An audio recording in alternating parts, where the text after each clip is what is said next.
Hello, everybody. I'm Zayas Caraval from ZK Research, industry analyst, and I'm here for season 2 of Tech Unscripted.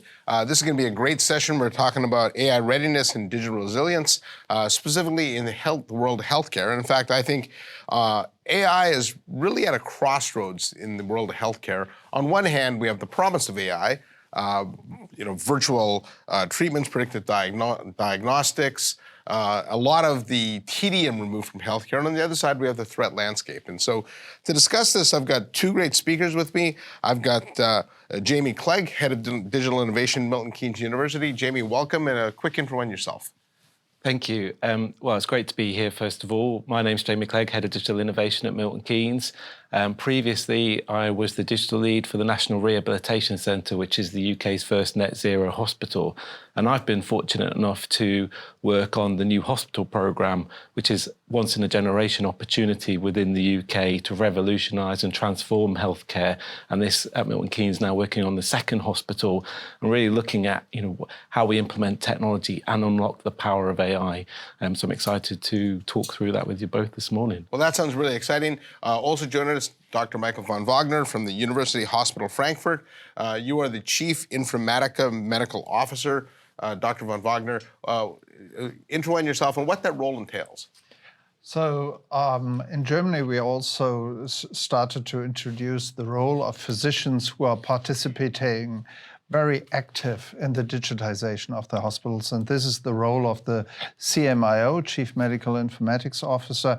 And my job is to bring all the needs together from my colleagues, from the physicians in a hospital, to combine them to a digital strategy and to discuss this with the CIO and also with the scientists as a university hospital, another very important part in our digital strategy. Yeah, and I think this topic of digital resilience is a fascinating one. In healthcare, it's certainly a necessity today, right? You can't have the network go down. Before we get into the topic, though, I do want to do a couple rapid-fire questions just to let the audience get to know you better. So, Jamie, why don't we start with you? Favorite sports team? So for my sins, it's the Scottish rugby team. I'm a great rugby fan, although it's not going so well at the moment. Yeah. And how about you, Michael? This is soccer, the Eintracht Frankfurt. I'm from Frankfurt. I was born there, so from my childhood on, I was a fan of this soccer team. Okay. And hometown? My hometown is Frankfurt, so... Born and raised there? Born and raised there? Yeah. I've been just 5 years outside of Frankfurt. I'm very happy there, and it's a small metropole in the center of Europe. You have a lot of opportunities for traveling, and so a lot of opportunities for connecting with others. And how about you, Jamie? So I was born in a very small island called the Isle of Man in the centre of the British Isles, famous for motorbike racing and cats without tails. Yeah, and the flag's 3 legs, which I always find fascinating. Yeah. Yeah. Now, on the topic of AI, is AI in healthcare hype, reality, or a necessity? Or hype, hope, or necessity?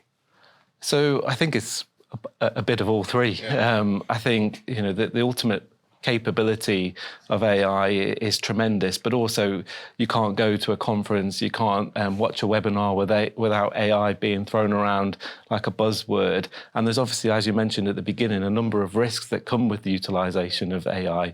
I just really wanted to pick up on the importance of having a clinical informatics role when you were talking before, because it's something that I've become very aware of in the different digital innovations that we've implemented, is how critical it is to have that clinical voice in the table and the patient voice. And quite often we found that previously those staff members were the passive recipients at at the end of a long chain where other people from digital or estates had chosen technology. And I think it's just so important to because nobody can identify better than the staff themselves that use these technologies on a daily basis. Okay, well, and we'll remind you, this is rapid fire. Yes, sorry. Yeah, and your answer, Michael. So, as already mentioned, I think it's all of the three, but It's a helper. At the end, it's a helper. We started with digitization to get all information about patients more transparent, but also about medical content. We get more and more medical content. But how can we bring this information together in a way that the physician is able to keep the overview? So it's a helper. Okay, and in one word, what's the state of healthcare IT right now? Starting through. Mixed. Mixed. That's a good answer. And if you could automate one thing in healthcare, what would that be? Oh, that's a difficult question. I think... What's your biggest pain point? I would say the estate and operational savings would be the simplest to implement with the least risk and most operational value. All right, you're going for savings, and your answer is? Documentation. Documentation. All the bureaucracy we have to complete so many forms. It is important more and more to document every step. So documentation is the biggest pain point for my colleagues. Yeah, in fact, I was speaking to somebody who runs a mental health organization, and they said if AI can remove the tedium from the job, that's a big win. And so it sounds like that's what documentation would do. Now, gentlemen, we have 45 minutes to solve all the world's problems in healthcare. So, let's jump into this. So I'll start with you, Jamie. If, as you hear a lot about AI at conferences today, as you walk around the halls of Milton Keynes, what are some of the things you're looking for AI to solve in the next 3 years? So at the moment, one of the interesting kind of areas we're investigating is about the convergence of clinical data and operational data. And if I give an example, so we've currently implemented Wi-Fi 7 throughout one of our buildings, which has within it real-time location service capabilities, specifically ultra-wideband. And we use that to track things like bits of equipment. We can also use it for staff duress alarms to send a silent alert to security if there's a violent incident, or other clinical members if there's a clinical incident, and also things like wayfinding. But what we're looking at the moment is infection contact tracing. So can we measure the contact time between staff members when there's a respiratory infection, or the number of surfaces that might have been touched when it's a gastrointestinal infection? And where it gets really interesting is when you start to correlate that data. So we can take air quality data from our IoT and see if there's a match with respiratory infection. But then now using AI is we can then stimulate a response into our HVAC equipment to increase or decrease air rotations. Similarly, if it's a gastrointestinal infection, we could create an automated cleaning rotor to prioritise the cleaning of those spaces. Additionally, we're looking at things like experience. So can we take information about our patients? It could be demographic information, it could be condition, it could be treatment, and can we set their room and environment before they go in it to create that patient-centered response, again utilising a mix of kind of clinical and building data and AI. Yeah. And so you've been talking about a lot of personalization at an individual patient level, which was probably impossible to do before. Absolutely, and that's one of the key drivers of the new hospital program I mentioned earlier. So it's a single occupancy room, 100% single occupancy rooms, where it comes with some challenges, but ultimately it's about creating that, improved patient experience in order that we can reduce the length of stay. Yeah, and how about you, Michael? I would totally agree. I think what we all know as the buzzwords is the digital twin. And what you mentioned is to combine, and this is very interesting, and these are the two goals we also have, to create digital twins of the patient to get the treatment and all the surrounding more personalized, but also to get digital twins of the hospital and all the processes. And especially what you said about the Wi-Fi opportunities and real-time localization systems, where with these we are really enabled to create much more much better and faster processes without losing quality in treatment.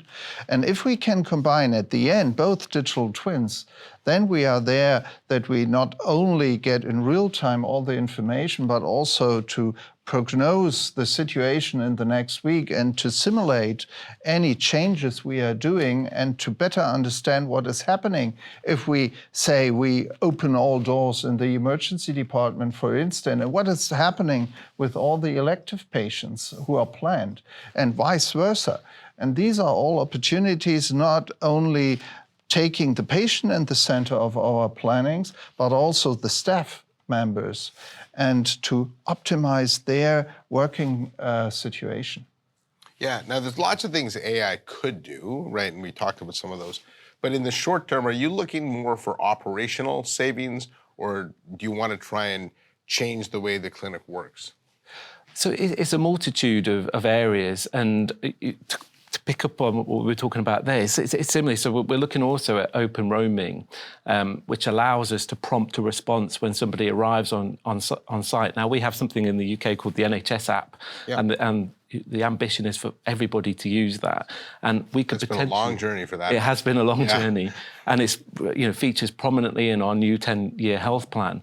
And the idea is we could use that as an authenticator. So you arrive in our network, it prompts a response for you to be able to then digitally check in. Now, last year I broke my wrist because I thought I was a lot better at mountain biking than I actually turned out to be. And I sat in a waiting area. It took me 15 to 20 minutes to see the digital check-in terminal. And I thought, if I can't see this when this is what I do on a daily basis, there's no wonder nobody was using it. So the ability to take the experience directly to the patient unlocks a multitude of potential benefits. So from there, we could go, would you like to check into your appointment? But if we've got delays, we could route that patient to one of the art installations we have or a coffee shop so they can wait in a more convenient environment. And then when it's time for their appointment, and this is another thing that really struck me, was I watched staff members walking around looking for people, and the people don't know how long they're waiting. So maybe they've gone to the toilet, maybe they've got something to eat. They come back never knowing that they've ever been called. Quite often we've got different waiting areas for the same kind of speciality, and that staff member is still just walking round and round and round. So simply then being able to notify that patient, it's your time for your appointment, but then link the wayfinding we were talking that's deliverable through RTLS, could reduce the time that clinicians spend by vast amounts, just very small, but would add up over the whole health system. And it is so important what you mentioned, that these items, these tools are of benefit for all of the people. So not only that we learn more about the processes, but the patient needs a direct response and a direct benefit. So if the patient arrives with his smartphone and he is tracked, and he arrives at the unit, and the staff is already saying, okay, we already know that you are here and we already prepared everything for you. So if there is a direct interaction, then we also get the good data we need to optimize the processes. Otherwise, the people do not use these tools we are creating because they have nothing from it. And we had a project with RTLS in our ED, and the problem was there was one staff group not benefiting out of it. And then you have also always this struggling around this group of members. But if you can really get into discussion, what is the benefit you can get out of this? You get it integrated, you get better processes, and at the end, especially, you get good data, and these good data we need for AI at the end. Yeah, Dr. von Wagner is a CMO. How do you balance the excitement of AI with the black box problem, where maybe AI gives some recommendations? Do the clinicians fully trust that? And I've seen this play out before in healthcare in the early days of mobile messaging and things like that. No one was quite sure whether this was the right recommendation or not, and people didn't fully trust those systems. And so will this be different this time? I'm not so sure that we have still this problem. The people are getting more and more used to AI chat systems as we know it. We have more the problem of an over-experience. So the colleagues are expecting solutions integrated in our HIS, comparable to solutions like ChatGPT. And we have more the problem that they have to understand, no, you can't share data with ChatGPT, patient data. I'm not so sure about this, these concerns.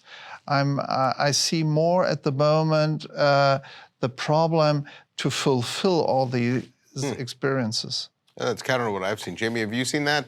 Your doctors, nurses, clinicians fully trust the AI systems?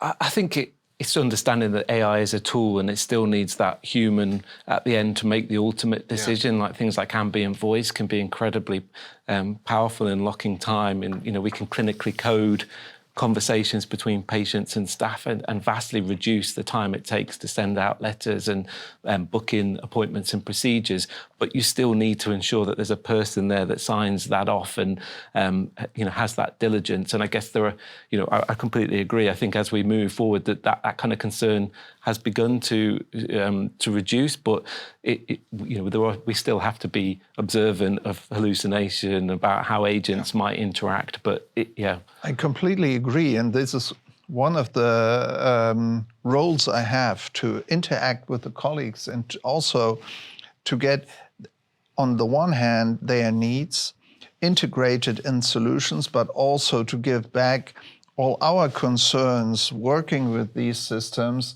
about sharing privacy data, about also hallucinations, about data quality, which is brought into the systems, as well as the content the systems are based on. So this is something we have now to work on, that we keep this critical distance and reflection about what we get out. As we know it from other new solutions, new tools, computer tomography, for instance, we had to learn. In the beginning, we were happy about the new solution, new lab values, and then we had to learn what is the critical distance we have or we need to better understand the results and to get the best out of it. But at the moment, it is really not the discussion anymore. So keep AI out of the hospital, but that the people are expecting AI could resolve a lot of more problems than it can. Yeah, and I do think there's still somewhat of a learning curve. In fact, I was talking with a data scientist from a hospital that had started using AI for MRI analysis. And at first, the doctors were very opposed to it. They thought that was their job, and what they found was pre-AI, they were spending the majority of their time looking at MRIs and the minority of the time treating patients. Now, allowing AI to spot things that you couldn't see with the human eye, they're spending far more time treating patients, which is why they became doctors in the first place, right? Exactly. So that's better for everybody. Now, Jamie, you mentioned the Wi-Fi 7 upgrade, and I'm curious, both of you work for really large institutions. What were some of the hidden maybe sources of tech debt that maybe people aren't aware of that you had to clear before you could even think about deploying AI? So we're really fortunate in Milton Keynes, and it's I think maybe the fastest growing city in the UK. So a lot of our buildings are less than 10 years old, and our CIO, Craig York, has invested in a robust Wi-Fi infrastructure, previously Wi-Fi 6 throughout, with a lot of location density access points now moving to Wi-Fi 7. So we don't have the technical debt that maybe other hospitals do, but I've often joked in the past, we've looked at things like robotics for logistics or human companionship. And I've always said, previous trusts that I've worked, those robots would have to be able to navigate around, bins that were collecting water from leaking roofs. So it's very much like you couldn't do these type of things. So we're privileged where we are, but it's certainly not, that I wouldn't say that's a standard across the UK. I think what you were mentioning, I really agree, one of the big challenges is the quality of data and baseline data to start from to be able to make these observations. And those are some of the challenges that we have. Yeah, but you did go to Wi-Fi 7.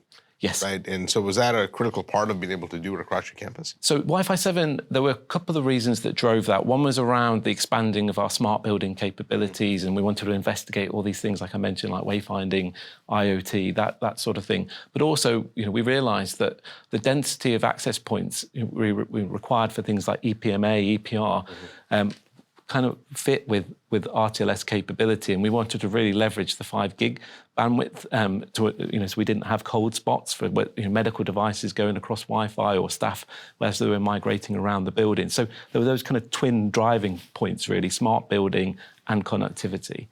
And how about you, Michael? Was there any particular technical that you had the older systems that had to be raised, data, legacy cloud systems? In the legacy, especially the problem of heterogeneity. So we started with digitization more than 20 years ago. And so today we have a biologically grown infrastructure in the network as well as in the server farms, so in the data center. And in both, we have the problem that you have a big heterogeneity, and if you can do something on one ward, you can't just duplicate it to the next. So what we needed and what we just started is to restore this and to integrate a more homogeneous level of Wi-Fi technology so that we can assure the connectivity in all the rooms, for instance, for closed-loop medication, so that we really can assure that the nurses do not have to move until it works. So what we had the experience in the past years. Good. Now, when we think about AI, there's a certain level of AI fluency, I suppose, that people need. And so when you take AI and you build it into the workflow of medical professionals who are already overstretched for the most part, right? How do you ensure that it feels more like a co-pilot or co-worker than it does yet one more screen to check? Let me start with you. This is quite difficult because, as I said, we have to work with this over-experience. So the people are used to the mobile devices they have, and everything is integrated, and I can just open up a new application, and this is connected to all the data on my mobile. And this is not the fact in the hospital. So it is really difficult to get even integrated solutions connected to all the data sources we need. And it is important to keep the overview, the user interface, as integrated as possible, but also to keep in mind that some of the solutions are more in a pull solutions. So I have to think about it. I have to remember okay, there is a solution I can ask, but it doesn't work automatically yet. And this is the step we are now working on. But for this, we need much better data, we need good interoperability, and we need better connections. Do you have any comment on that? I agree, and it all starts with good data. It does, and I guess for me, looking at it from my position in transformation, the key to success is co-design with those clinicians and patients at that centre, and it can take time because they need to learn what technology can and can't do. But ultimately, when staff take ownership of a system, then you can design it around their requirements. And I completely agree. What we can't have is multiple logins to different systems where you have to put in the same or similar information multiple times. It just invites clinical risk or not using those different systems. So it needs to be seamless. We're looking at the moment around digital twin, like you were talking about before. So there's a dashboard, and you might get a different view depending on whether you're operational or whether you're clinical. And there might be multiple data sources connecting into that twin in the background. But ultimately, it has to be seamless and it has to be simple. Otherwise, it won't get utilised to its full potential. So that was an excellent point on co-design. In fact, I have an IT background myself, and I don't. It doesn't matter if it's healthcare or any other industry. The role of the technologist was always to put the technology in, and then you do a little bit of training, but for the most part, people had to figure out their workflows around the technology. Now with the co-design, you're actually building the systems and developing the workflows with the clinicians, right? And so much easier to get buy-in that way. Absolutely. And if we talk about bad or good quality, we always have to keep in mind for what purpose the data were documented yet.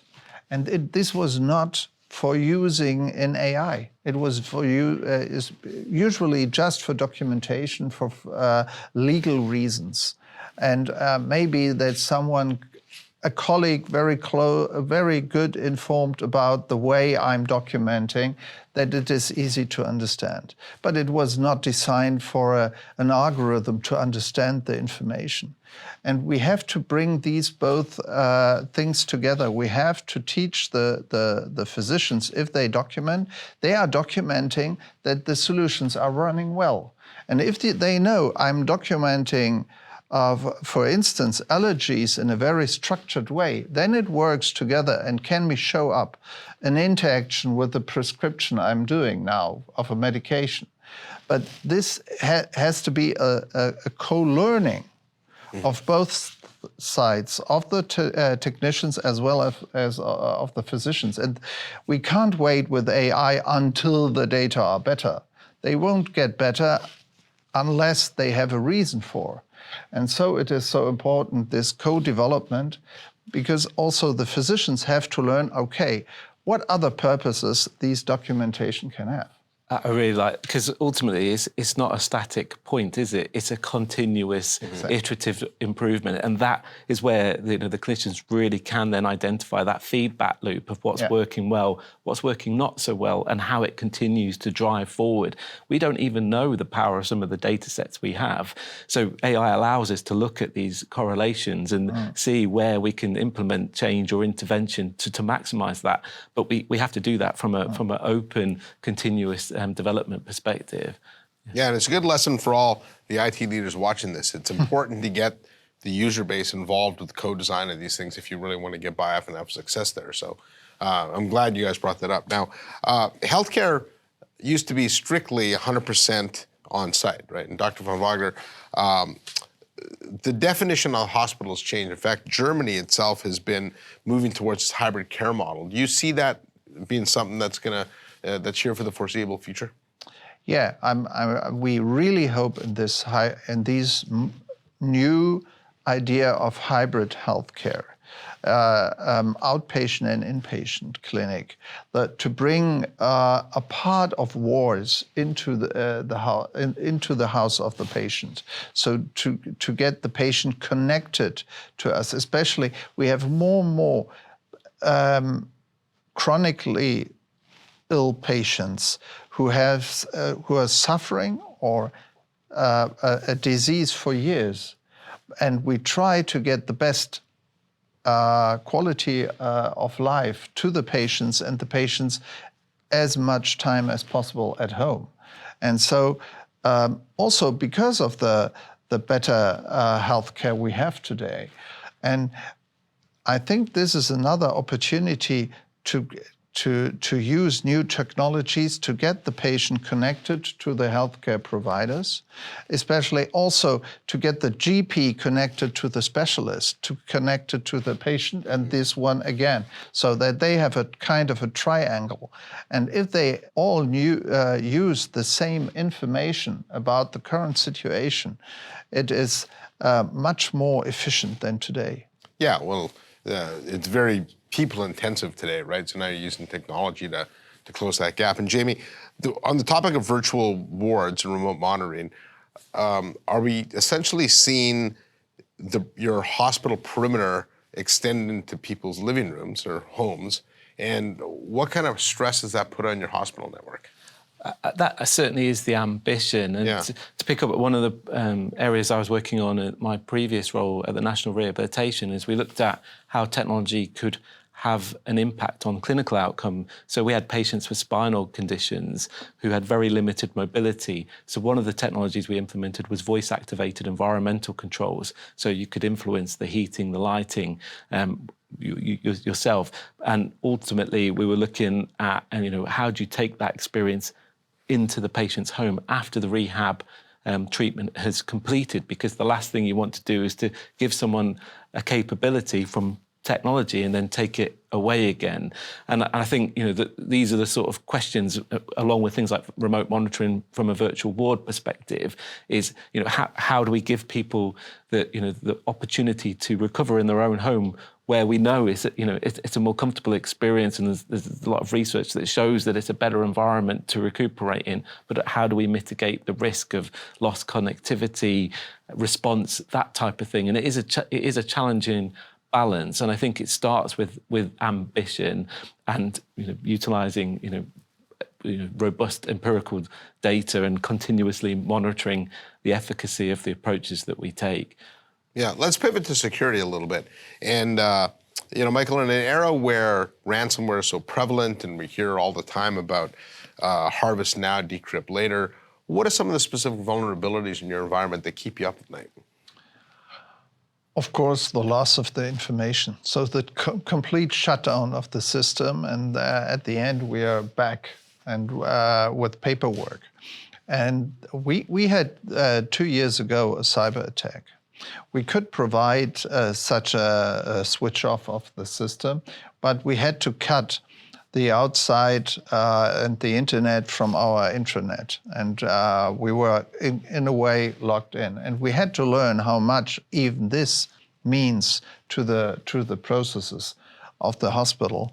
So the loss of this information and to get these always available, this is of course the most important point.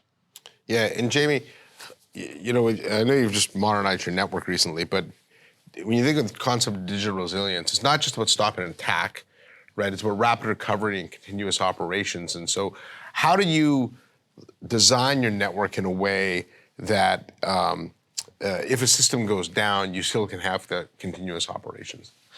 It's a good question. I guess also to pick up on, as we move to smart building capabilities, we vastly increase the number of attack vectors that we can be susceptible to. I'm an order of magnitude bigger now, right? Absolutely. So, IoT, OT, like power clamps, plumbing clamps, these things, they need to be on the network. What we can't have is just shadow IT where we don't have observation. So I think, policy and strategy are probably the first element. And then it's things like, software-defined access, so segmentation on the network. So if you were able to compromise IoT, you can't then get into clinical data pathways, things like dynamic privilege, and ultimately using things like SIEM to look at, or basically automate responses and ring fence, anomalous activity that we might detect in a certain area. These tools becoming incredibly important. We're also looking at moving to more of a zero trust. So essentially things like Hypershield to have, fabric firewalls on our switching rather than one robust perimeter, because ultimately we have all of this extra communication going inside the network. So ultimately it's like tools like that. And then I think it's about using things that allow us to identify what's attached to our network and essentially look at creating digital twins of that, assessing it for threats and vulnerabilities and ensuring it's patched and up to date. So it's those type of technologies and strategies that are really important in addressing, our ambition to be, truly smart hospitals. Yeah, now it's great you have the latest, greatest in security tools, but ultimately a distracted or tired nurse or doctor still poses a security risk, right? And so what are some of the things you've done to build a security-first culture to make sure that the patient data is not at risk because of human error? So we've got robust training and lots of drop-in workshops, and I think that bringing staff into the co-design also helps because you get to see, what's actually happening, where it's not IT sit over here and do things. It's about involving people and making them understand how it applies to them. But that will, people are always kind of the weakest link on the chain, and it's ensuring that we educate them. Like obviously, as AI becomes increasingly capable, phishing becomes an increasing challenge. Incredibly intelligent, robust. We're long past misspelt emails. They're very targeted, using social media. They're very, very good today. And you have to kind of support, but also we have to support our patients as well, don't we? Because they using these technologies, you need to support them in their outside of the clinical environment as well. Yeah, and how about you, Michael? Has the user training been a big part of your security hygiene? I mean, at the end, we have to keep in mind it can happen. I think we have to talk a lot about technology and opportunities in technology, security, but at the end, what we learned about over the past 5 years coming from the pandemic is that we have to realize more and more threats to the hospitals, not only cybersecurity, but also others. And what we built up in the last years is a more intensive business continuity management, and to talk about threats, to talk about the situation, it happens, and what are we doing now? And this is another part of challenging the staff, but also to talk with them and to realize, okay, what are also their ideas to react to such a situation. And we learned from our cyber attack that there are a lot of ideas, and this is the best teaching to really go through the situation and to talk about, okay, we do not have any IT anymore, and so what are we doing now? Yeah. And after that, also, everyone in our house, I was afraid that the people say, okay, let's switch off the IT. So we have to realize it's too dangerous. It was not the case. The people said, please go further on. We need it. We realize now how much it brings for us. All right, well, it looks like we're running up against the clock, so I'm going to close out with another lightning round to keep these answers short. If we come back in a year's time, if there's one infrastructure interoperability headache that you could solve by this time next year, what would that be? Oh, interoperability with external systems to get external partners connected to us. Yeah, because AI is not in a silo. How about you? So it would be advancing on some of the ideas I spoke about earlier. So we talked about this digital check-in, but as you mentioned, the staff could then have visibility of patients when they arrive on site, but then we could potentially then look at blockages in flow through the system and use AI to reshuffle other appointments to make them more efficient. So I think for me, it's the next step. But again, it's absolutely built on that interoperability between our key system holders. Yeah, and last question, a little piece of advice for the audience, for the healthcare IT leaders watching. What's one thing they should go back and check within their environment? I'm not sure if it's so much about checking in their environment, but the one key thing that I would say is build for the future. So you look at something like infrastructure, it might not necessarily be the key component that you think of around smart hospitals and unlocking the power of AI, but you absolutely require that robust foundation to build all of this capability, because if you can't connect, you've got cold spots. If you don't have the capability to put foundational technologies like RTLS in, you can't do any of this, and it's got to be secure by design. And you get the last word. Yeah, reduce to 3 goals. All right, well, thank you for your time. So really enjoyed the discussion, gentlemen. So on behalf of Dr. Michael von Wagner from University Hospital Frankfurt and Jamie Clegg from Milton Keynes Hospital, I'm Zeus Caravallo from ZK Research, and thanks for watching. I hope you enjoyed this episode of Tech Unscripted. Watch for more episodes coming up as well.